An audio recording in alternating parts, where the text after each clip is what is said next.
pinakamamahal, pinakaiingatan, gusto ng Panginoon, yan ang lagi niyang gawin sa atin. Ingatan, mahalin, ilayo sa lahat ng karamdaman, ilayo sa mga sumpa. Or should I say, ang isang Kristiyano, kinapapalooban na po ng protection ng Lord Jesus. Yay! Okay? Yan po ang isang katotohanan na sabi ng Bible, by His stripes we are healed. No? Ang karamdaman po ba, paano tayo dapat maging, paano natin dapat na, no? Yung iba kasi parang yung mga defeated, no? Or should I say, because they don't know what Christ has done on the cross for them, ang karamdaman sa kanila ay parang something na dapat na lang tanggapin. No, you have to rebuke it. Because it is one of our privilege, no? O isa po yan sa benefits na ipinagkaloob sa atin ng Panginoong Kristo nung siya po ay namatay sa krus ng Kalbaryo, ang kagalingan. Yes, pinagaling tayo spiritual, pero pinagaling din tayo sa physical, no? Pero paano pastor yan? Nakakaramdam din ako ng sakit, nakakaramdam ako ng ganito. Ako rin po, lahat po tayo nakakaramdam. Pero what I mean is, kung paano yung reaction mo dito. Ito po ba itatanggapin mo o sasabihin mo, by the stripes of Jesus, I am healed. At pinaniniwalaan mo siya, you're not just declaring it, pinaniniwalaan mo na gayon nga, at maniwala ka sa akin, kaya hindi. Yung kagalingan, bigla mong mararamdaman. Yung kagaanan, bigla mong masusumpungan sa katawan mo, no? At yan po ay katotohanan sapagkat yan po ay napatunayan po natin, no? Ito po ay hindi isang bagay na sinasabi lang, no? Parang siguro parang akalain ng iba na parang nananaginip o parang fantasy, no? Whatever is written in the Word of God, totoo po yan. Ba't sinabi ng Panginoon, ba't pinasabi ng Panginoon doon sa Isaiah 53 verse 5, na sa kanyang mga latay tayo ay nagsigaling. Oo, gumaling po tayo sapagkat si Jesus, binayaran niya lahat ng kasalanan natin. No? Hindi na niya binayaran ng kasalanan, pinagaling lahat ng karamdaman natin. Pinagpala tayo. We have to magnify your situation. We don't have to magnify things going on around us. Ang dami po ngayon, ha? Aba, magbukas ka lang po ng social media ngayon, karami mga balitang kakatwa, no? Merong mga tao na hindi nagpapahalaga sa mga maliliit na tao. Alam niyo 'yon, parang sinasaktan lang sila. Mga itinuturing na parang mga hindi tao, no? Mga gripong ganyan, mga balita ngayon. Nakakalungkot po pag gano'n. Dahil alam po natin, pag ikaw ay mananampalataya, alam mo ang katotohang request, pinagagaling niya. Okay? Pero may matatandaan tayo sa Bible. May isang nanay, lumapit sa Panginoon, yung mga anak niya. Sabi niya, pag naghahari na po kayo, Panginoon, pwede po ba yung isang anak ko upo sa kanan mo, sa kaliwa mo? Sabi ng Panginoon, it's not for me to decide about that. Ang tanging makakapag-decide niya na yung God the Father, ang aking ama niya.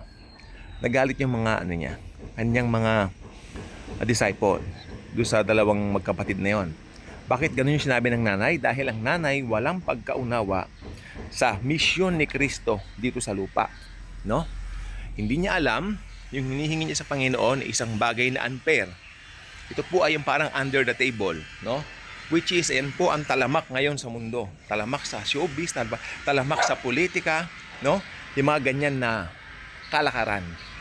Nakakadiri na kalakaran. Hindi yan dapat binibigyan ng atensyon mga ganyan na bagay, no? Dapat nire-rebuke ang mga ganyan. Okay? Tingnan ninyo. Sa Panginoong Hesukristo po, kung sino ang tatanggap sa Kanya, pupunta ng langit. Ganyang kapatas. Patas na patas si Jesus sa lahat. Kaya pag tinanggihan mo yung libreng alok ng kaligtasan, that's it, pansit for you. Sapagkat sa totoo lang po, mararanasan mo ang pagkawalay sa Diyos o pakailan-kailan paman. Ito ay ang impyerno. May impyerno, mga kaibigan ko. Hindi kami mangangaral dito kung walang impyerno. Ang impyerno is real. Hell is real.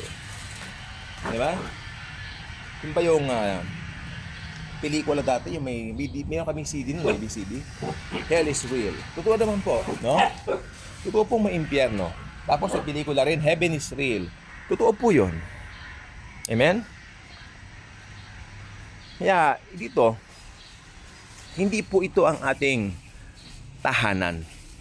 Dito, tayo po ay mga naglalakbay lamang. Kaya dito, dapat kung nakaranas ka ng kaligtasan, iparating mo rin sa kaiba yung kaligtasang naranasan mo. Huwag mong suluhin ito. Okay? Dahil kung naligtas ka, gusto rin ng Panginoon maligtas yung ibang mga tao. At ikaw ang gagamitin niya for that. Tayo, na maligtas na. No? So, yan ang biyaya. Pag sinabing biyaya, wala kang ginawa, no? Binigay sa'yo dahil naniwala ka. Ultimo yung paniniwala mo, ultimo yan, lahat ang yan galing po yan sa Diyos. Kaya wala pong sukat dapat ipagmalaki ang sino man sa atin, no? Huwag nang mayabang, tama na ang yabang, walang pupuntahan ng mayabang. Okay? Super duper blessed, bawat mananampalataya. Pinagpala tayo dahil kay Kristo. Hindi tayo pagpapalain. Blessed na po tayo regardless of situations, regardless ng mga nararanasan, no? Po ang katotohanan at ang katotohanan ng siyang nagpapalaya po sa atin. Sabi ng banal na aklat. Okay?